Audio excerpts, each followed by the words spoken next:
বাধ্য না হলে সরকার বিদ্যুৎ, তেল ও গ্যাসের দাম বাড়াবে না বলে আশ্বাস দিয়েছেন বিদ্যুৎ, জ্বালানি ও খনিজ সম্পদ মন্ত্রণালয়ের উপদেষ্টা মোহাম্মদ ফজলুল কবির খান। রোববার বিকেলে সচিবালয়ে সাংবাদিকদের প্রশ্নের জবাবে এই আশ্বাস দেন তিনি। বলেন, মানুষ গ্যাস বিদ্যুতের নিরবচ্ছিন্ন সরবরাহ চায়, একই সাথে চায় যাতে দাম না বাড়ে। কিন্তু গত 15 বছরে গ্যাস বিদ্যুতের দাম 18 থেকে 19 বার বাড়ানো হয়েছে, আর গ্যাসের দাম বেড়েছে 10 থেকে 12 বার। ভবিষ্যতে মানুষ কিছুদিন পর পর মূল্যবৃদ্ধির ভোগান্তি থেকে স্বস্তি পাবে কিনা জানতে চাইলে উপদেষ্টা বলেন, বাধ্য না হলে দাম বাড়ানো হবে না। ফজলুল কবির খান আরও জানান, জরুরি বিদ্যুৎ সরবরাহ আইনের আওতায় করা চুক্তিগুলো বাতিল না হলেও এগুলো পর্যালোচনা করা হবে।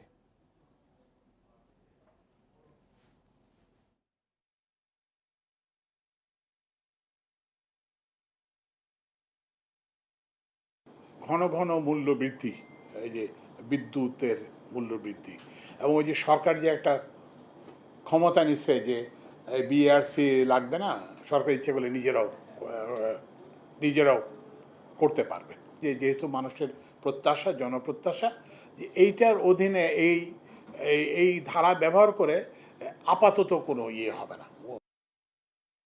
গ্যাসের অভাবে টানা কয়েক মাস ধরে দেশের 3টি ইউরিয়া সার কারখানার উৎপাদন পুরোপুরি বন্ধ রয়েছে।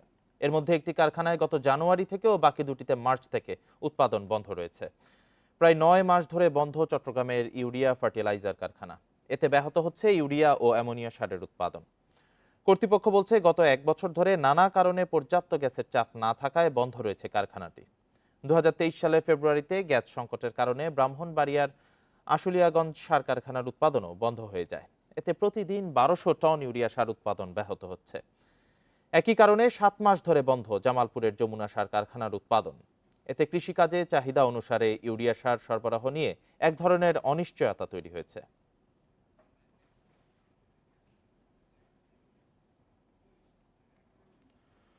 এ বিষয়ে আরো জানাতে চট্টগ্রাম থেকে যুক্ত হয়েছেন সহকর্মী অনুপম শীল।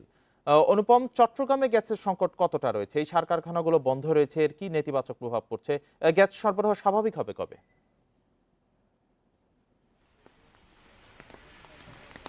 চট্টগ্রামে যে রাষ্ট্রায়ত্ত সিইউএফএল অর্থাৎ চট্টগ্রাম ইউরিয়া ফার্টিলাইজার লিমিটেড, এই সার কারখানাটি গত মার্চ মাস থেকে বন্ধ আছে এবং এই সার কারখানায় আমরা এর আগে যখন উৎপাদনে ছিল তখন মূলত প্রতিদিন আমরা দেখেছি যে 1000 মেট্রিক টন অ্যামোনিয়া এবং 1100 মেট্রিক টন ইউরিয়া সার উৎপাদন করতে সক্ষম। আর এই সার কারখানাটিতে প্রতিদিন এই সারটি উৎপাদন করতে অন্তত 42 MMCFD গ্যাস দরকার হয়। তো এক্ষেত্রে আসলে গ্যাস কর্তৃপক্ষ এবং ইউরিয়া সার কারখানা কর্তৃপক্ষ যেটি বলছে যে মূলত গ্যাস সরবরাহ না থাকার কারণেই এই সমস্যাটি হচ্ছে, এবং এক্ষেত্রে কবে নাগাদ এই গ্যাস সরবরাহ হবে বা স্বাভাবিক করা যাবে সেটি আসলে স্পষ্ট কোনো ধারণা কেউই দিতে পারেনি। আমরা এই বিষয়ে কর্ণফুলী গ্যাস কর্তৃপক্ষ এবং সিইউএফএল কর্তৃপক্ষ দুই পক্ষের সাথেই কথা বলেছিলাম, কিন্তু তারা আসলে কেউই আনুষ্ঠানিকভাবে এই বিষয়ে কোনো বক্তব্য দিতে চাননি। তবে মূলত যেহেতু চট্টগ্রামের এই গ্যাস ব্যবস্থাপনাটি মূলত এলএনজির উপর নির্ভরশীল, অর্থাৎ আমরা জানি যে মহেশখালীতে এলএনজি টার্মিনালে কিন্তু সংস্কার এবং সেক্ষেত্রে যেই টার্মিনালটিকে অর্থাৎ যেই স্টেশনের মাধ্যমে এই গ্যাসটি সরবরাহ করা হয় সেখানে সংস্কার বিষয় রয়েছে এবং এলএনজি যথাসময়ে পাওয়া নিয়েও একটি সংকট ইতিমধ্যে আছে। সেই প্রেক্ষাপটে আসলে এই বিষয়টি নিয়ে ধোঁয়াশা কাটছে না, এবং এ প্রেক্ষাপটে প্রতিদিন প্রায় সিইউএফএল এর 3 কোটি টাকার মতো ক্ষতি হচ্ছে বলে সংশ্লিষ্ট কর্তৃপক্ষ আমাদেরকে, নাম প্রকাশে অনিচ্ছুক কর্তৃপক্ষ আমাদেরকে জানিয়েছেন। এবং প্রতিদিন আমরা যেটি একটু আগেও বললাম, প্রায় 1000 মেট্রিক টন এই সার এবং পাশাপাশি 1100 মেট্রিক টন ইউরিয়া সার, এই অ্যামোনিয়া এবং ইউরিয়া সার এই দুটি উৎপাদনও ব্যাহত হচ্ছে। সেক্ষেত্রে সামনে যে বিশেষ করে চাষাবাদের মৌসুম, কৃষি মৌসুম আসছে, সেই কৃষি মৌসুমে একটি বড় ধরনের সংকট তৈরি হতে পারে, এরকম একটি ধারণাও বা আশঙ্কার কথাও বলছেন সংশ্লিষ্টরা। তবে সমস্যার সমাধানে এখানে মূলত কেন্দ্রীয়ভাবে উদ্যোগ নিতে হবে, অর্থাৎ শিল্প মন্ত্রণালয়কেই উদ্যোগ নিতে হবে, যেহেতু এই গ্যাস এই সার কারখানাগুলো শিল্প মন্ত্রণালয়ের অধীনে, এবং সেক্ষেত্রে গ্যাস সরবরাহ অর্থাৎ কেন্দ্রীয়ভাবে আসলে নিতে হবে। এ বিষয়ে জানাচ্ছিলেন গ্যাসের সংকট নিয়ে অনুপম শীল চট্টগ্রাম থেকে। সড়কে চাঁদাবাজি ও সিন্ডিকেটের দৌরাত্ম্য কমে যাওয়ায় বিভিন্ন জেলায় দাম কমলেও রাজধানীর বাজারে উল্টো চালের দাম বাড়তি। মানভেদে কেজিতে 2 থেকে 3 টাকা বাড়িয়ে বিক্রি হচ্ছে সব ধরনের চাল। দাম স্বাভাবিক করতে বাজারে অভিযান চালানো হবে বলে জানিয়েছে ভোক্তা অধিদপ্তর।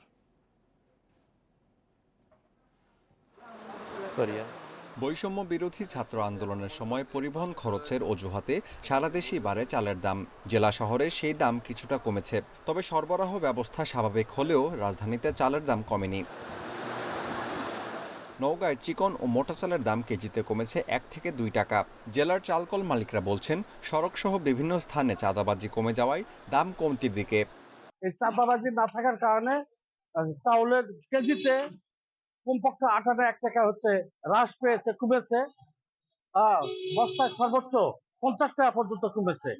তবে রাজধানীর বাজার ঘুরে দেখা গেছে, খুচরা পর্যায়ে প্রতি কেজি সরু চাল বিক্রি হচ্ছে 70 থেকে 75 টাকায়, মাঝারি মানের চাল 55 থেকে 60 টাকা ও মোটা চালের কেজি 52 থেকে 55 টাকায় বিক্রি হচ্ছে, যা গেল 2 সপ্তাহের চেয়ে কেজিতে 2 থেকে 3 টাকা বেশি। বিক্রেতারা বলছেন, আগামী কয়েকদিনের মধ্যে এ দাম কমে আসতে পারে। আমি যে চালটা নিতেছিলাম 28, সেটা আগে ছিল আপনার 15 টাকা, এখন 58 টাকা, 2 টাকা কম বেশি আর কি। কমানো উচিত, এত কিছুতে কমায় নাই। মাছে আনাজে এখনো চালের দাম কমে না, মিনিকেটের দাম এখনো বাড়ছে, তবে আশা করি সামনের দিকে চালের দামটা কমার সম্ভাবনা আছে। এদিকে পরিবহন খাতে চাঁদাবাজি বন্ধ এবং চালের বাড়তি দাম ঠেকাতে বাজারে শিগগিরই অভিযান চালানো হবে বলে জানিয়েছে ভোক্তা অধিকার সংরক্ষণ অধিদপ্তর। আমরা যখন মনিটরিংয়ে যাই, কিছু কিছু ব্যবসায়ী যে পরিবহন খরচের কথাটা বলে, পরিবহন সংক্রান্ত যে ভাউচার, সেটা অনেক সময় তারা আমাদেরকে দেখাতে পারেন না। এটা তারা হাইড করে রাখেন। এটা একটা কালচার তৈরি হয়েছে যে পাইকারি ব্যবসায়ী খুচরা ব্যবসায়ীকে দোষারোপ করে, খুচরা ব্যবসায়ী পাইকারিকে দোষারোপ করে। এই কালচার থেকে তাদেরকে বের করার চেষ্টা আমরা করতেছি এবং আমরা আশা করতেছি চাউলের দামও কমে আসবে। খাদ্য মন্ত্রণালয়ের তথ্য মতে বর্তমানে সরকারের গুদামে 18,65,814 টন খাদ্যশস্য মজুদ আছে। এর মধ্যে চাল মজুদ আছে 13,52,846 ton. Amirul Islam, independent news, Dhaka. গত 5ই আগস্ট আওয়ামী লীগ সরকারের পতনের পর অনেক এলাকার মেয়র, কাউন্সিলর সহ জনপ্রতিনিধিরা গা ঢাকা দিয়েছেন। স্থবির হয়ে পড়েছে স্থানীয় সরকারের কার্যক্রম। পরিস্থিতি বিবেচনায় জনপ্রতিনিধিদের অপসারণ এবং প্রশাসক নিয়োগের ক্ষমতা রেখে পৌরসভা, উপজেলা, জেলা ও সিটি কর্পোরেশনের আইন সম্পর্কিত আলাদা আলাদা অধ্যাদেশ জারি করা হয়েছে। শনিবার এ সংক্রান্ত অধ্যাদেশ জারি করেছেন রাষ্ট্রপতি। স্থানীয় সরকারের প্রতিষ্ঠানে জনগণের নিরবচ্ছিন্ন সেবা নিশ্চিত করা, প্রশাসনিক কার্যক্রম চালু রাখা, শুক্রবার এসব অধ্যাদেশের অনুমোদন দেওয়া হয়। এর আগে ছাত্র জনতার আন্দোলনের মুখে গত 5ই আগস্ট পদত্যাগ করে ভারত চলে যান শেখ হাসিনা। এরপর থেকে দেশের বেশিরভাগ সিটি ও পৌর মেয়র, কাউন্সিলররা এবং জেলা ও উপজেলা পরিষদের চেয়ারম্যান সদস্যরা পলাতক। এতে ভোগান্তিতে পড়েছেন সেবা প্রার্থীরা।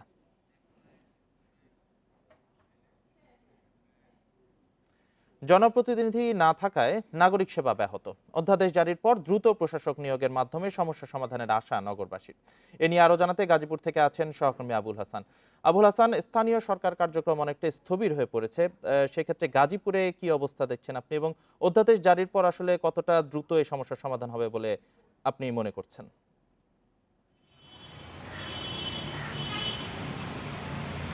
দেখুন, গাজীপুরে সরকার পরিবর্তনের পর কিন্তু অনেক কাউন্সিলর, বিশেষ করে ক্ষমতাসীন আওয়ামী লীগের যারা ছিলেন, তারা অনেকেই আত্মগোপনে চলে যান এবং সেক্ষেত্রে দীর্ঘদিন কিন্তু যে নাগরিক সেবা, বিশেষ করে জন্ম সনদ এবং মৃত্যু সনদ নেওয়ার ক্ষেত্রে সেবা প্রার্থী যারা ছিলেন তারা কিন্তু ভোগান্তিতে পড়েন। তবে 13 আগস্ট থেকে কিন্তু গাজীপুরের যিনি মেয়র রয়েছেন জায়দা খাতুন, তিনি তার অফিস নিয়মিত করে যাচ্ছেন। আমরা যেটি জেনেছি যে সরকার পরিবর্তনের যে আন্দোলন ছিল বা কোটা বিরোধী আন্দোলন, সেই সময় কিন্তু মেয়রের বাড়ি 2 বার ভাঙচুর এবং অগ্নিসংযোগ করা হয় এবং এরপরে কিন্তু আত্মরক্ষাতে তিনি অন্যত্র জীবনযাপন করেন এবং তার ছেলে সাবেক মেয়র জাহাঙ্গীর আলমও কিন্তু আত্মগোপনে চলে যান এবং তারা দীর্ঘদিন কিন্তু বাইরে ছিলেন। পরে 13 আগস্ট থেকে তারা মেয়র জায়দা খাতুন অফিস করছেন নিয়মিতভাবে এবং যারা প্যানেল মেয়র ছিলেন তারাও কাজে যোগ দিয়েছেন এবং যারা বিএনপিপন্থী এখানে পরিচিত কাউন্সিলর, তারা কিন্তু নির্বিঘ্নেই তাদের অফিস করছেন এবং কাজ করে যাচ্ছেন। তবে আমরা খবর নিয়ে যেটি জেনেছি এখন, যে অধ্যাদেশ জারির পর অনেক কাউন্সিলর কিন্তু নতুন করে তারা কাজে যোগ দিয়েছেন। আমি যেই ওয়ার্ডটিতে আছি, 13 নম্বর ওয়ার্ডে, এখানে কাউন্সিলর অফিসে আছি, সেই অফিসের সচিবের সাথে কথা বলছিলাম। তিনি আমাদেরকে জানিয়েছেন যে তারা গতকাল থেকে তাদের কার্যক্রম পুরোদমে শুরু করেছেন এবং এখানে যিনি কাউন্সিলর আছেন তিনি ফিরে এসেছেন এবং যথারীতি অফিস করছেন বলে তিনি আমাদেরকে জানিয়েছেন। একইভাবে বিভিন্ন জেলা থেকে বিভিন্ন ওয়ার্ডে আমরা খবর নিয়ে জেনেছি যে অনেকেই এখন আত্মগোপন থেকে ফিরে আসতে শুরু করছেন এবং তারা তাদের অফিস কার্যক্রম শুরু করবেন বলে আমরা জেনেছি এবং ফলে তারা কাজে যোগদানের যে এখন যে সম্ভাবনাটা দেখা যাচ্ছে এটি যদি বাস্তবায়িত হয় এবং সবাই যদি চলে আসে সেক্ষেত্রে নাগরিকদের যে বিদ্যমান সমস্যা সেটি দ্রুতই সমাধান হবে বলে এখানকার বাসিন্দারা মনে করছেন। তবে মেয়রের পক্ষ থেকে বলা হচ্ছে যে তিনি কোনো দলের মনোনীত মেয়র ছিলেন না, তিনি স্বতন্ত্রভাবে এখানে নির্বাচন করেছেন। আওয়ামী লীগ বিএনপি সব ধরনের মানুষই তাকে ভোট দিয়ে নির্বাচিত করেছেন এবং তিনি বলছেন অন্তর্বর্তী সরকারের সাথে সমন্বয় করে তিনি এই নগরের নাগরিকদের সেবা করতেছেন এবং সেই লক্ষ্যে তিনি কাজে যোগ দিয়েছেন এবং সকল ভয় সামনে রেখে তিনি এখানে কাজ করে যাচ্ছেন বলে তিনি আমাদেরকে জানিয়েছেন। তবে আরেকটি বিষয় আপনাকে বলে রাখি যে গতকাল গাজীপুর জেলা পরিষদে একটি বিক্ষিপ্ত ঘটনা ঘটেছে। সেখানে আন্দোলনকারী কয়েকজন সেখানে প্রবেশ করে এবং এখানে একজন প্যানেল যে জেলা পরিষদের প্যানেল চেয়ারম্যান আছে তাকে সাদা কাগজে জোর করে পদত্যাগ লিখতে বাধ্য করেন এবং সেখানে কিছু ভাঙচুর চালান বলে এখানকার যে panel mayor panel chairman Anisur Rahman Arif অভিযোগ করেছেন। তবে তিনি বলছেন যে তারা সাদা কাগজে পদত্যাগপত্রে স্বাক্ষর করে দ্রুত চলে যান এবং তিনি এই পদত্যাগপত্র কোথাও জমা দেননি বলে তিনি আমাদেরকে জানিয়েছেন। তো এই ছিল গাজীপুরের সিটি কর্পোরেশন নাগরিক সেবা নিয়ে সর্বশেষ পরিস্থিতির খবর। স্থানীয় সরকারের কার্যক্রম নিয়ে গাজীপুর থেকে জানাচ্ছিলেন সহকর্মী আবুল হাসান। ব্যবসা বাণিজ্য সহজ করা এবং নিত্য প্রয়োজনীয় জিনিসের দাম কমানোয় অগ্রাধিকার দেবে সরকার, জানিয়েছেন অর্থ ও বাণিজ্য উপদেষ্টা সালেউদ্দিন আহমেদ। রোববার সচিবালয়ে নিজ কার্যালয়ে সাংবাদিকদের এই কথা জানান তিনি। বলেন, উৎপাদন ও সরবরাহ ঠিক রাখার পাশাপাশি বাজারে চাঁদাবাজি ও সিন্ডিকেটের বিরুদ্ধে কার্যকর ব্যবস্থা নেওয়া হবে। শেখ হাসিনা সরকারের ১.৫ দশকে ব্যাংকিং খাতে লুটপাট, অর্থ পাচারের কারণে অর্থনীতিতে নৈরাজ্যকর পরিস্থিতি তৈরি হয়, যার প্রভাব পড়ে মানুষের দৈনন্দিন জীবনে। মূল্যস্ফীতি দাঁড়ায় 10% ঘরে। অর্থনীতির এমন দুরবস্থায় সাধারণ মানুষকে স্বস্তি দিতে দেশে কোনো পণ্যের উৎপাদন কম হলে বাইরে থেকে আমদানির কথা জানিয়েছেন অর্থ বাণিজ্য উপদেষ্টা। বলেন, দ্রব্যমূল্য নিয়ন্ত্রণে সরকার সজাগ আছে। উৎপাদনটা দেশে হয়, সরবরাহ দেশে হয়, বাইরের থেকে আনতে হবে। যেখানে বাণিজ্য হিসেবে সংস্থা আছে, ব্যবসা বাণিজ্য এসেগুলো বডি বলে রিলেটেড, আমরা ওইদিকে যথেষ্ট সজাগ আছি এবং এই জিনিসগুলো আমাদের আছে। তিনি বলেন, দুর্নীতি বন্ধ সহ ব্যবসা বাণিজ্যের পরিবেশ আরও সহজ করা হবে। চলমান যৌক্তিক প্রকল্প চালিয়ে নেওয়ার কথাও জানান উপদেষ্টা। তার আশা, পাইপলাইনের প্রকল্পগুলোতে এডিবি ও বিশ্ব ব্যাংকের সহায়তা অব্যাহত থাকবে। আমাদের উন্নয়ন প্রকল্পগুলো সবগুলো ওয়ার্ল্ড ব্যাংক, এডিপি যেগুলো ছিল সেগুলো যৌক্তিক যেগুলো আছে, এটা কোনো কারণে তো আমরা এখনো বন্ধ করিনি। ওরা বলেছে যে আপনি যদি বলেন আমরা কার্যক্রম করব। আর ভবিষ্যতে আমাদের পাইপলাইনে বা অন্য প্রজেক্ট যেগুলো আমরা ঠিক করব সেগুলো যেন ওরাও সহায়তা বলছে, আমরা যতটুকু সম্ভব করব। ওরা খুব পজিটিভ। এলডিসি উত্তরণের বিষয়ে সংশ্লিষ্ট সব পক্ষের সঙ্গে আলোচনা করা হবে বলে জানান সালেউদ্দিন আহমেদ। ইকরামুল ইসলাম, ইন্ডিপেন্ডেন্ট নিউজ, ঢাকা।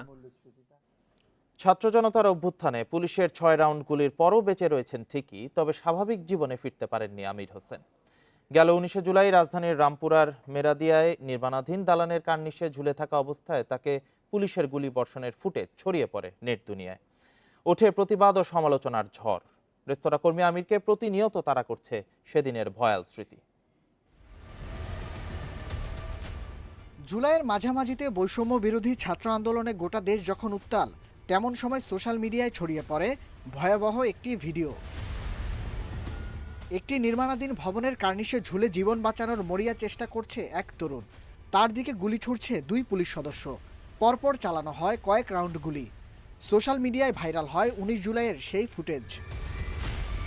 রাজধানীর মেরাদিয়া এলাকার ওই তরুণের নাম আমির হোসেন। কিভাবে সেদিন প্রাণে বেঁচে ফিরেছিলেন সে কথাই বলছিলেন ইন্ডিপেন্ডেন্ট টেলিভিশনকে।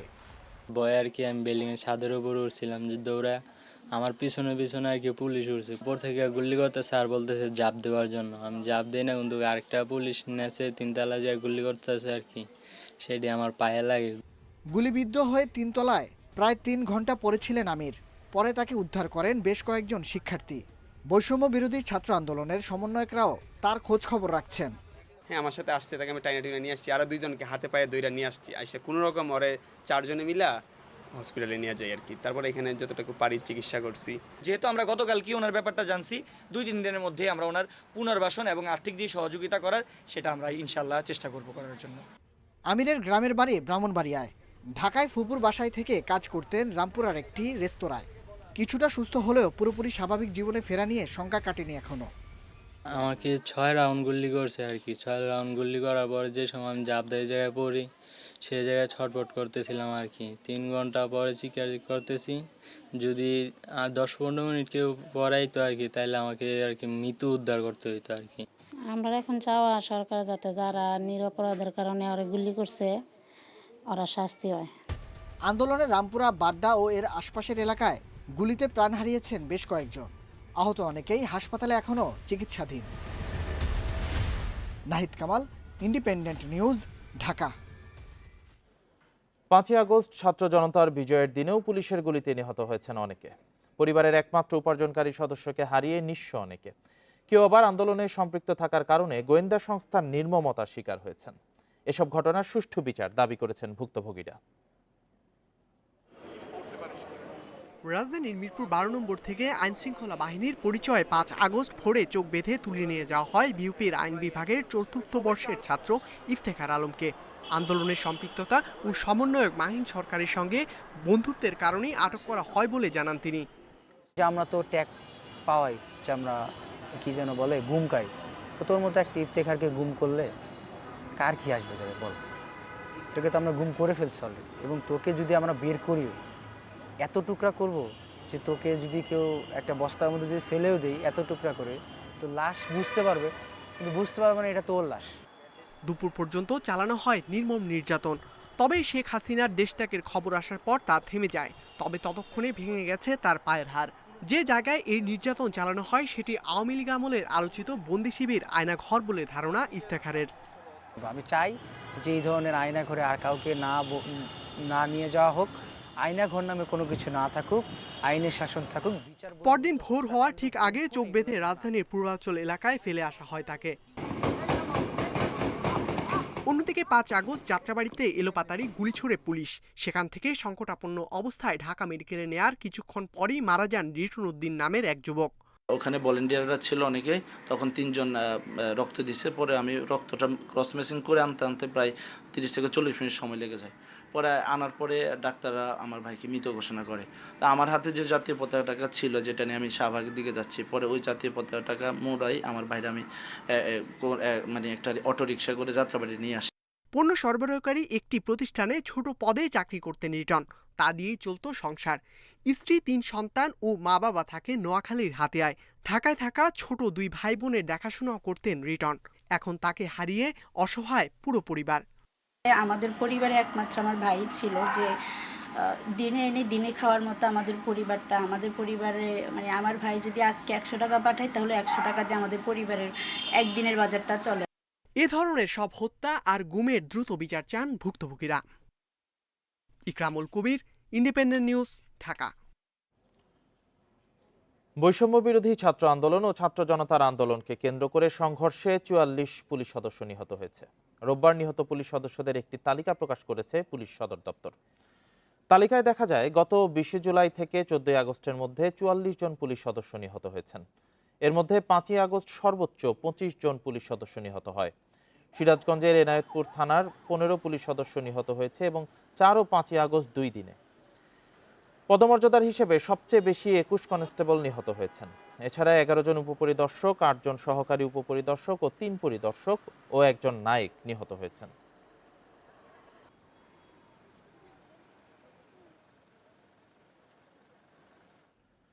চাকরি স্থায়ীকরণ ও পদায়নের দাবিতে 3 কর্মকর্তাকে রাতভর অফিসে আটকে রাখলেন পরিসংখ্যান ব্যুরোর ন্যাশনাল হাউস হোল্ড ডেটাবেজ প্রকল্পের কর্মীরা। রোববার বিকেল থেকে আটকে রাখা হয় তাদের। 2016 সালে চুক্তিভিত্তিক নিয়োগ পাওয়া 545 জন কর্মীর মধ্যে 261 জন আন্দোলনে অংশ নিচ্ছেন। তারা জানান, প্রকল্পের জন্য নিয়োগ দেয়া হলেও তাদের দিয়ে অন্যান্য বিভাগে কাজ করানো হয়। ন্যাশনাল হাউস হোল্ড ডেটাবেজ প্রকল্পের কাজ দেয়া হয় ভারতীয় এক কোম্পানিকে। এর মধ্যে প্রকল্পের মেয়াদ শেষ হলে চাকরি স্থায়ী ও অন্য জায়গায় পদায়নের জন্য আদালতে রিট করেন তারা।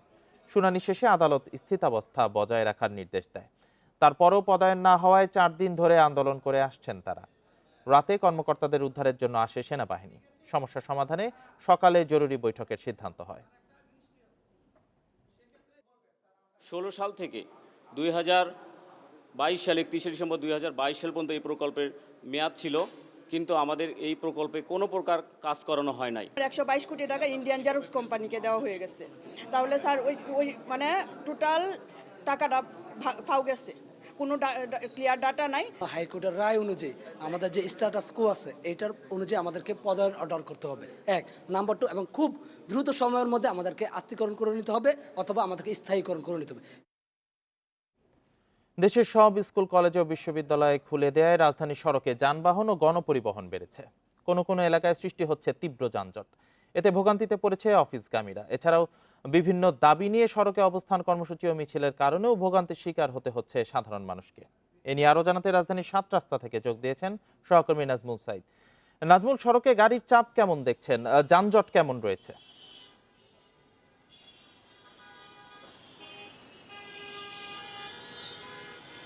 দেখুন, সড়কের চাপ আমরা সকাল থেকেই দেখছি। এখন আমরা দাঁড়িয়ে আছি 7 রাস্তা। সেখানে আসলে রাস্তার দুপ্রান্তেই, যদি বলি 7 রাস্তা থেকে মহাখালী এবং মহাখালী থেকে 7 রাস্তা, এই দুপ্রান্তে গাড়ির তীব্র চাপ রয়েছে। এবং আমরা দেখেছি যে দীর্ঘক্ষণ গাড়ি বন্ধ হয়েছিল, এমন পরিস্থিতি আমরা দেখেছি কিছুক্ষণ আগে। এখন যেটা দেখছেন যে কচ্ছপ গতিতে বিভিন্ন গন্তব্যে যাচ্ছেন। এই যে যানজট, এটির সবচেয়ে বেশি ভোগান্তি শিকার হচ্ছেন যারা অফিসগামী মানুষ।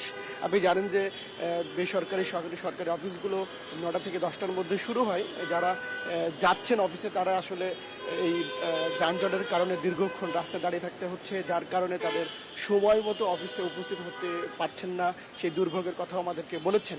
আরেকটি বিষয় হচ্ছে কেন যানজটটা হচ্ছে। আসলে গত কয়েকদিন আমরা লক্ষ্য করেছি এই যানজট, তবে গতকালকে তীব্র মাত্রায় যানজট আমরা লক্ষ্য করেছি যে মানুষকে ঘন্টার পর ঘন্টায় সড়কে দাঁড়িয়ে থাকতে হয়েছে, যানবাহন নিয়ে দাঁড়িয়ে থাকতে হয়েছে। এর একটি কারণ জানার আমরা চেষ্টা করেছিলাম যে হ্যাঁ, অন্তর্বর্তীকালীন সরকার দায়িত্ব নেওয়ার পরে অফিস আদালত খুলেছে, স্কুল কলেজ খুলেছে, এটি একটি কারণ। যেমন তেমনি জানেন যে এই সময় আসলে বিভিন্ন সংগঠন, বিভিন্ন সংস্থা, বিভিন্ন প্রতিষ্ঠানের যারা বঞ্চিত কর্মী রয়েছে, বিভিন্ন দাবি দাওয়া নিয়ে তারা আসলে রাস্তায় নামছে। এটি একটি বড় কারণ। আমরা কালকে দেখেছিলাম যে কাকরাইল মোড়, শাহবাগ মোড়, মগবাজার, এই জায়গাগুলোতে যখন মানুষ রাস্তায় নামে তখন আসলে এই যানজটের সৃষ্টি হয়। আর ঢাকা শহর এমন করেন আপনার শাহবাগে যদি কোনো আন্দোলন হয় সেই প্রভাবটা আসলে মিরপুরে যেও পড়ে। আমরা আজকে যেমন দেখছি যে মহাখালীতে একটি যারা বিভিন্ন দাবিতে আন্দোলন করছে এমন তথ্য আমরা পেয়েছি, যার প্রভাবটা কিন্তু আমরা ইতিমধ্যে দেখতে পাচ্ছি যে এই সড়কটিতে। তো আজকের দিনের শুরুতেই বলা যায় যে তীব্র যানজটের আমরা লক্ষ্য করছি। দিন বা বেলা যত বাড়বে আমাদের ধারণা বা যারা ট্রাফিক পুলিশ রয়েছে, যারা সড়কের নিয়ন্ত্রণে কাজ করছেন, তারাও আশঙ্কা করছেন যে যানজটের তীব্রতা বাড়বে। আমরা কালকে ঠিক সকাল থেকে গভীর রাত পর্যন্ত আমরা দেখেছি ঢাকার বিভিন্ন সড়কে মানুষের যে নাকাল অবস্থা, ঘন্টার পর ঘন্টা তাদেরকে আসলে ভোগান্তির শিকার হতে হয়েছে। তো আজকেও আমরা সেই পরিস্থিতি দেখছি। একদম খুব সকাল, এখন অফিস টাইম শুরু হয়েছে, এই সময়ও আমরা দেখেছি যে সড়কের প্রায় প্রত্যেকটি সড়কে যানজটের সৃষ্টি হচ্ছে, তীব্র যানজট বলা যায়। আবার কিছু বিষয় আছে যেটা আমরা লক্ষ্য করছি বা জেনেছি যে কিছু কিছু আন্দোলনকারীরা বিভিন্ন দাবি দাওয়া নিয়ে সড়কে নামছে। সেটি যখন হবে, কোনো সড়ক যখন বন্ধ হবে, তখন সেটি আরও তীব্রতর আকার ধারণ করবে। তো সব কিছু মিলিয়ে যদি বলি যে এই অবস্থায় যারা বিভিন্ন গন্তব্যে যাচ্ছেন তাদেরকে আসলে একটু ভোগান্তি নিয়েই গন্তব্যে পৌঁছাতে হচ্ছে, রাস্তায় তীব্র যানজট আছে। নাজমুল সাইদ জানাচ্ছিলেন রাজধানীর যানজটের খবর। এমপক্স ভাইরাস মোকাবেলায় ঢাকায় 2টি ও চট্টগ্রামে একটি হাসপাতাল ঠিক করা হয়েছে। আর এমপক্স রোগী শনাক্তের জন্য ল্যাব প্রস্তুত রেখেছে IEDCR। বিশ্বজুড়ে জরুরি অবস্থা জারি করার পর ঢাকা ও চট্টগ্রাম বিমানবন্দরে সতর্ক ব্যবস্থা নেওয়া হয়েছে।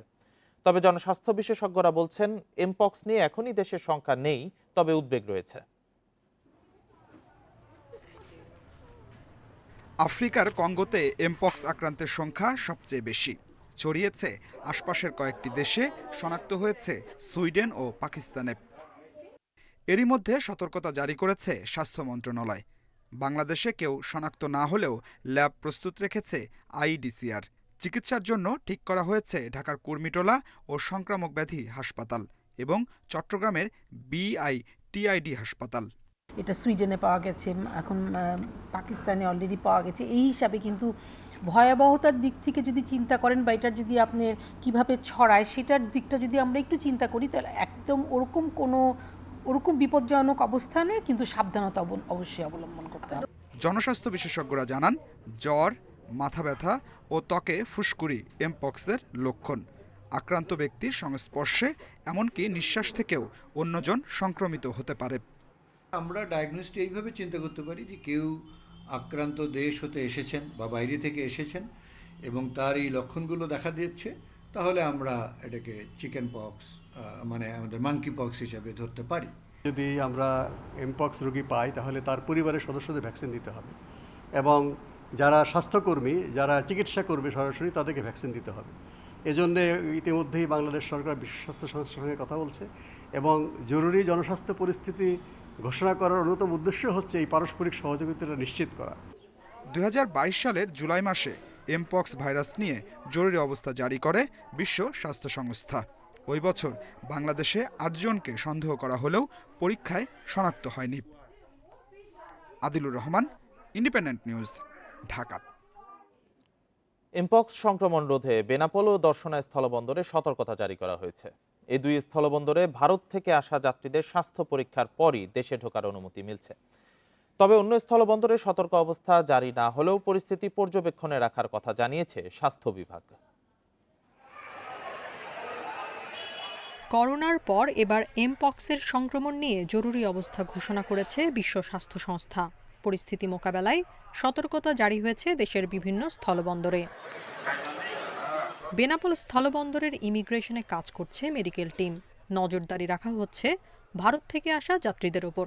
তাদের কারো এমপক্সের কোনো উপসর্গ আছে কিনা তা পরীক্ষা নিরীক্ষাও হচ্ছে এই বন্দরে।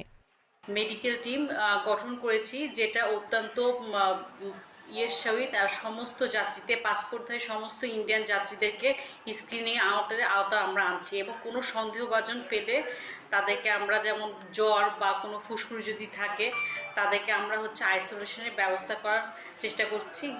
প্রতিদিন বাংলাদেশ ভারতে অন্তত 4 শতাধিক যাত্রী চলাচল করেন চুয়াডাঙ্গার দর্শনা সীমান্ত দিয়ে। এই সীমান্তেও সতর্কতা জারির পাশাপাশি যাত্রীদের পরীক্ষা করছেন স্বাস্থ্য বিভাগের কর্মীরা। তবে এখন পর্যন্ত কোনো নির্দেশনা পায়নি দিনাজপুরের হিলি, পঞ্চগড়ের বাংলাবান্ধা ও চাঁপাইনবাবগঞ্জের সোনা মসজিদ স্থলবন্দরের কর্মকর্তারা।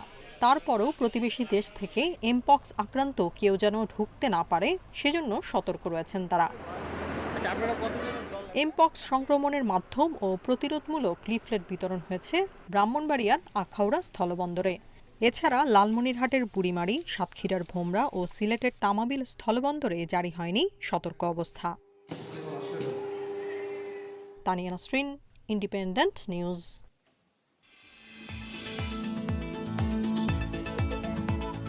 কৃত্রিম উপায়ে কিংকোবরার ডিম থেকে 25টি বাচ্চা ফুটিয়েছে চট্টগ্রামের এক পরিবেশ কর্মী। এরই মধ্যে 5টি বাচ্চা খাগড়াছড়ির জঙ্গলে অবমুক্ত করা হয়েছে।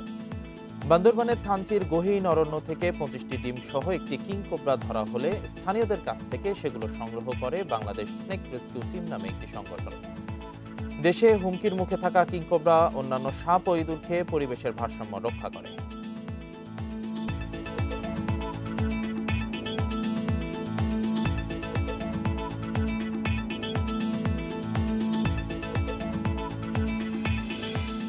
এ নিয়ে বিস্তারিত প্রতিবেদন থাকছে সংবাদের শেষ অংশে।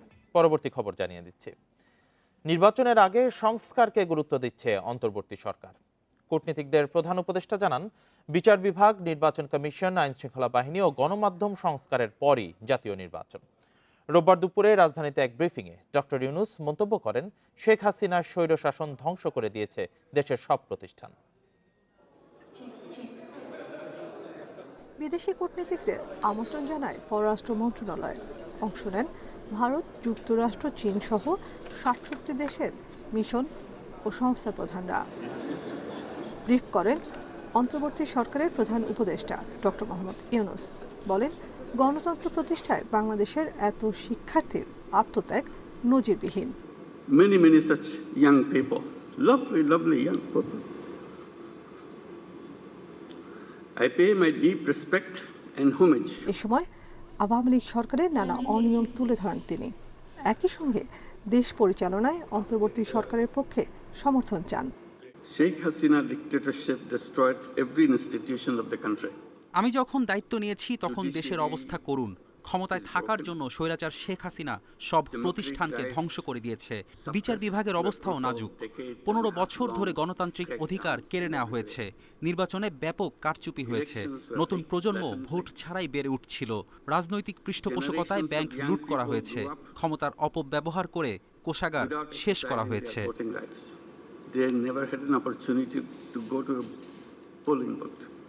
পরে সাংবাদিকদের প্রধান উপদেষ্টার প্রেস সচিব জানান, বিদেশি কূটনীতিকদের কাছে অন্তর্বর্তী সরকারের অগ্রাধিকার বিষয়গুলো তুলে ধরা হয়েছে। নির্বাচনের আগে রাষ্ট্রের সংস্কারকে গুরুত্ব দেওয়া হচ্ছে। উনি এই ইলেকশনটা তখনই করবেন যখন ডিপ রিফর্মগুলো ক্যারি আউট করা যায়, যেটা জুডিশিয়ারিতে, সিভিল অ্যাডমিনিস্ট্রেশনে, সিকিউরিটি ফোর্সে, মিডিয়াতে। আপনারা তো দেখেছেন যে গত 15 বছর আপনাদের অনেক কিছু রিপ্রেসিভ ল হয়েছে, তো সেগুলো সমস্ত কিছু রিফর্ম উনি অ্যাড্রেস করে ওনারা ইন্টারিম গভর্নমেন্ট যত দ্রুত ইলেকশন দেওয়া যায়। ছাত্র জনতার আন্দোলনে নিহতদের ঘটনায় নিরপেক্ষ তদন্ত করবে জাতিসংঘ, আশ্বস্ত করেছেন প্রধান উপদেষ্টা। যতগুলো ইন্টারন্যাশনাল এগ্রিমেন্ট করেছে বা যতগুলো ইন্টারন্যাশনাল লিগ্যাল অব্লিগেশন আছে সবগুলো ফুলফিল করবে। Nafiza Daula, independent news, Dhaka. 6 মাসের মধ্যে নির্বাচনী রোডম্যাপ চায় বিএনপি। দলটির স্থায়ী কমিটির সদস্য সালাউদ্দিন আহমেদ বলছেন, ভোটের জন্য নির্বাচন কমিশন, পুলিশ প্রশাসন সহ বিভিন্ন সংস্কার 3 মাসেই সম্ভব। তিনি আরো বলেন, ছাত্র জনতার যে চাওয়া তা কখনোই অন্তর্বর্তী সরকার পূরণ করতে পারবে না। এ দায়িত্ব নির্বাচিত সরকারের।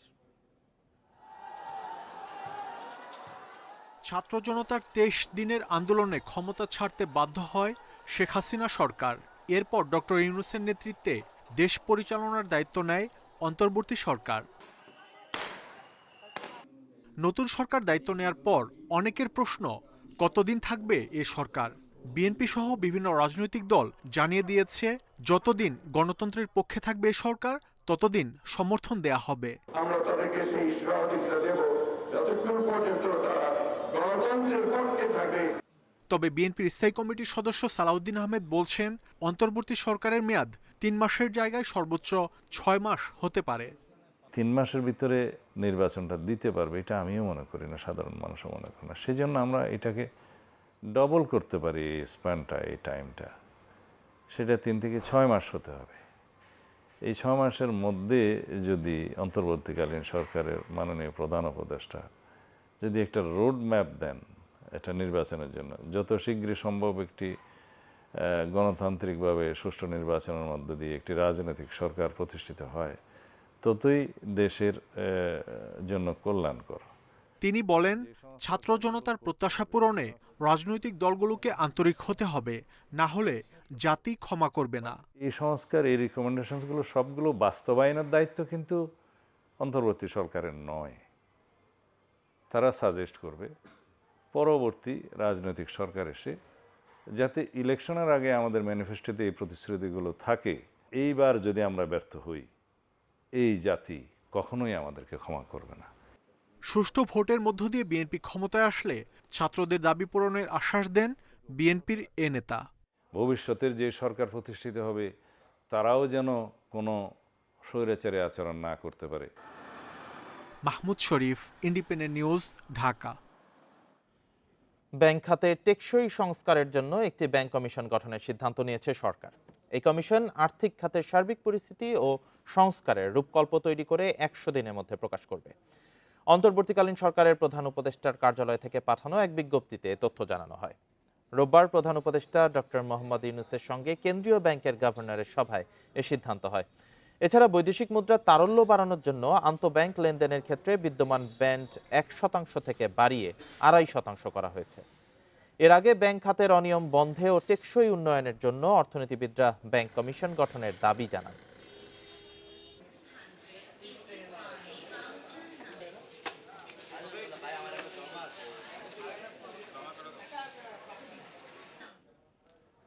বৈদেশিক মুদ্রা নিয়ন্ত্রণ আইনে করা মামলায় দুর্যোগ ব্যবস্থাপনা ও ত্রাণ মন্ত্রণালয়ের সাবেক সিনিয়র সচিব শাহ কামাল ও তার ব্যবসায়িক সহযোগী মোহাম্মদ নুসরাত হোসেনের 5 দিনের রিমান্ড মঞ্জুর করেছেন আদালত। রোববার ঢাকার মেট্রোপলিটন ম্যাজিস্ট্রেট মাহবুব আহমেদের আদালত শুনানি শেষে রিমান্ডের আদেশ দেন। এর আগে মামলার তদন্ত কর্মকর্তা মোহাম্মদপুর পুলিশ ফাঁড়ির সাব ইন্সপেক্টর মোহাম্মদ রেজাউল আসামিদের 10 দিনের রিমান্ড চেয়ে আবেদন করেন। এর আগে শুক্রবার ওই সচিবের মোহাম্মদপুরের বাবর রোডের বাসায় অভিযান পরিচালনা করে আইনশৃঙ্খলা বাহিনী। পরে সেখান থেকে 3 কোটি 10 লাখ টাকা নগদ অর্থ জব্দ করা হয়। পরদিন রাতে রাজধানীর মহাখালী এলাকায় অভিযান চালিয়ে তাকে গ্রেফতার করে ডিবি পুলিশ। শাহ কামাল 2015 সালের মার্চ থেকে 2020 সালের জুন পর্যন্ত দুর্যোগ ব্যবস্থাপনা ও ত্রাণ মন্ত্রণালয়ের সচিব ছিলেন। এ দায়িত্বে থাকাকালে তার বিরুদ্ধে বদলি, কেনাকাটা, উন্নয়ন কাজ সহ বিভিন্ন উৎস থেকে অবৈধ অর্থ গ্রহণের অভিযোগ ছিল।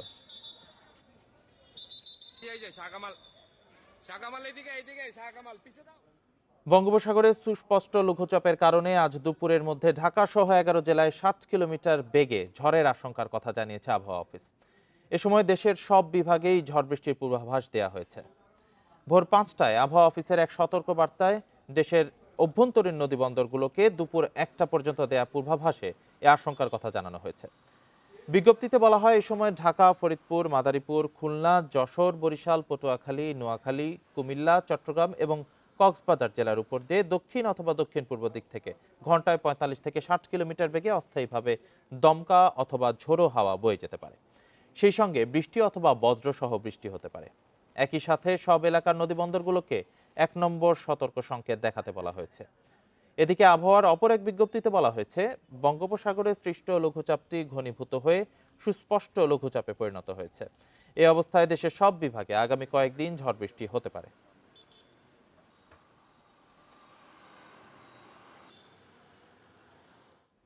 গত 24 ঘন্টায় ডেঙ্গুতে আক্রান্ত হয়েছেন 334 জন। এদিন ডেঙ্গু আক্রান্ত হয়ে কারো মৃত্যু হয়নি। রোববার স্বাস্থ্য অধিদপ্তরের হেলথ ইমার্জেন্সি অপারেশন সেন্টার ও কন্ট্রোল রুম থেকে পাঠানো বিজ্ঞপ্তিতে এ তথ্য জানানো হয়। গত 24 ঘন্টায় সারা দেশে 314 জন ডেঙ্গু রোগী হাসপাতাল থেকে ছাড়পত্র পেয়েছেন। চলতি বছরে হাসপাতাল থেকে মোট ছাড়া পেয়েছেন 8,485 জন। এবছর ডেঙ্গুতে মৃত্যু হয়েছে 74 জনের। 18 আগস্ট পর্যন্ত ডেঙ্গু আক্রান্ত হয়েছে 9,551 জন। এর মধ্যে 60.1% পুরুষ ও 39.9% নারী রয়েছেন।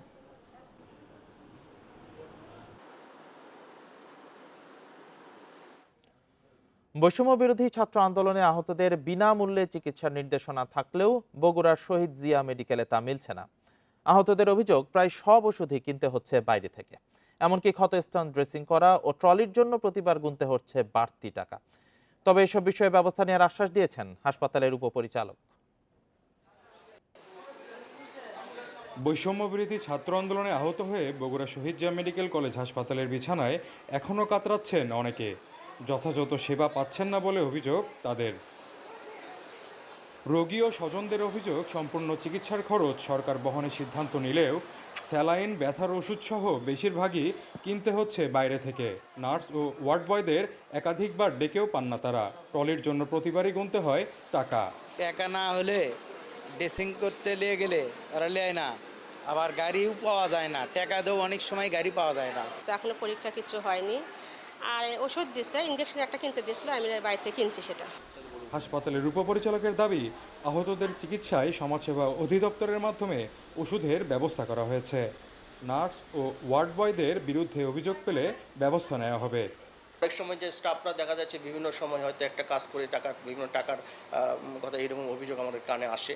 তো আমরা এটার ব্যাপারে স্টাফদেরকেও বলে দিয়েছি, যদি এই ধরনের কোনো অভিযোগ আসে তাহলে আমরা জিরো টলারেন্স, আমরা সর্বোত্তমভাবে তার যে পানিশমেন্ট একদম আমরা স্পেসিফিক রোগীদের কাছেও বলেছি, স্পেসিফিকভাবে আমাদেরকে নাম দেন যে কে এই কর্মকাণ্ডের সাথে জড়িত আছে, স্পেসিফিক নাম দিলে আমরা অবশ্যই তার এগেনস্টে এখন কোনোভাবেই কোনো সুযোগ নাই। বৈষম্য বিরোধী ছাত্র আন্দোলনের সময় আহত হয়ে বগুড়ার বিভিন্ন হাসপাতাল ও ক্লিনিকে চিকিৎসা নিয়েছেন অন্তত 1200 জন। জজিফ হোসেন, ইন্ডিপেন্ডেন্ট নিউজ, বগুড়া। কাঁটাবনে পশু পাখির উপর অসহনীয় নির্যাতন প্রতিরোধে বিক্ষোভ করেছে শিক্ষার্থীরা। রোববার দুপুরে কাঁটাবনে পশু পাখির মার্কেটের সামনে মানববন্ধন ও বিক্ষোভ করেন তারা। এ সময় পশু পাখির নির্যাতন বন্ধে দোকান মালিক ও বিভিন্ন ব্যবসায়ীদের সাথে কথা বলেন শিক্ষার্থীরা। একই সঙ্গে অসুস্থ প্রাণীদের চিকিৎসার উদ্যোগও নেওয়া হয়। অনুষ্ঠানে অংশ নেওয়া শিক্ষার্থীরা জানান, ব্যবসার নামে কাঁটাবনে বিভিন্ন পশু পাখি আটকে রাখা হয়, করা হয় নির্যাতন, খেতে দেওয়া হয় না ঠিকমতো খাবারও।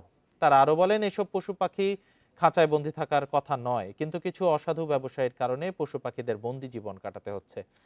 ব্যবসার মানসিকতা দূর করে মানবিক হওয়ার আহ্বান জানান শিক্ষার্থীরা।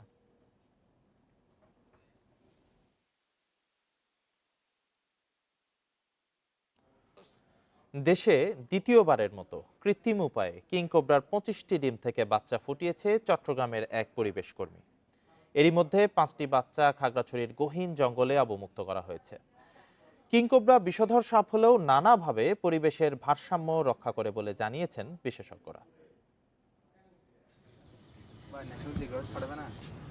সাপ নিয়ে কাজ করেন সিদ্দিকুর রহমান রাব্বি, জড়িত বাংলাদেশ স্নেক রেস্কিউ টিম নামে একটি সংগঠনে। বান্দরবানের থানচির গহীন অরণ্য থেকে 25টি ডিম সহ একটি কিংকোবরা ধরার খবর পান রাব্বি। 100টি মুরগির ডিমের বিনিময়ে স্থানীয়দের কাছ থেকে কিংকোবরার ডিমগুলো নিয়ে আসেন চট্টগ্রামে। ডিম থেকে কিছুদিনের মধ্যে 25টি সাপের বাচ্চা ফোটানো হয়। রাব্বি জানান, সাপের বাচ্চাগুলো জঙ্গলে অবমুক্ত করা হবে। 20টা আছে, এই 20টা হচ্ছে পর্যায়ক্রমে আমরা পাঁচটা করে আমাদের চট্টগ্রামের যে রিজার্ভ ফরেস্টগুলোতে আছে, যেমন চুনতি আছে, দেন হচ্ছে আপনার হাজারিখিল আছে, তারপর কাপ্তাই আছে, এই রিজার্ভ ফরেস্টগুলোতে আমরা ছেড়ে দেব, যেগুলো ওয়াইল্ড লাইফ সেঞ্চুরি হিসেবে ঘোষণা হয়েছে অলরেডি। পরিবেশের ভারসাম্য ঠিক রাখতে এই কাজ করে সংগঠনটি। সাপের যে বিলুপ্ত প্রজাতি সেগুলো রক্ষা করা, সাপ সংরক্ষণ করা এবং মানুষের মধ্যে যে সাপের একটা ভীতি আছে, ভীতিটাকে দূর করা, মানুষকে সাপ সম্পর্কে সচেতন করা, হ্যাঁ, এটাই হচ্ছে আমাদের মূল টার্গেট। চট্টগ্রাম বিশ্ববিদ্যালয় এলাকা থেকে আগেও একাধিক কিংকোবরা উদ্ধার হয়েছে। বিশেষজ্ঞরা জানান, বাংলাদেশে এখন পর্যন্ত মাত্র 2 জনকে কেটেছে এই সাপ, ফলে আতঙ্ক নেই। এরা সাধারণত সন্ধ্যার সময় আর রাত্রি বের হয়, কাজেই আর এরা যে কোনো কোবরা গ্রুপে কামড় দেওয়ার আগে একটা ফোঁস করে খুব শব্দ করে, আপনি তখন একটু সরে যাওয়ার সুযোগ পাওয়া যায়। আর এই তো বাংলাদেশে বললাম, এখন তো রেকর্ড এই দুইটাই অনেকে জানেন না। অন্য সব বিষধর সাপ ও ইঁদুর খেয়ে পরিবেশের ভারসাম্য রক্ষা করে থাকে কিংকোবরা। Independent news. আর এই ছিল সকাল 9টার বিরতিহীন ইন্ডিপেন্ডেন্ট সংবাদ। ইন্ডিপেন্ডেন্ট টেলিভিশনের সব খবর আরো বিস্তারিত জানতে চোখ রাখুন ফেসবুক, ইউটিউব, এক্স। এতক্ষণ সাথে থাকার জন্য ধন্যবাদ সবাইকে। আমন্ত্রণ আমাদের পরের আয়োজন।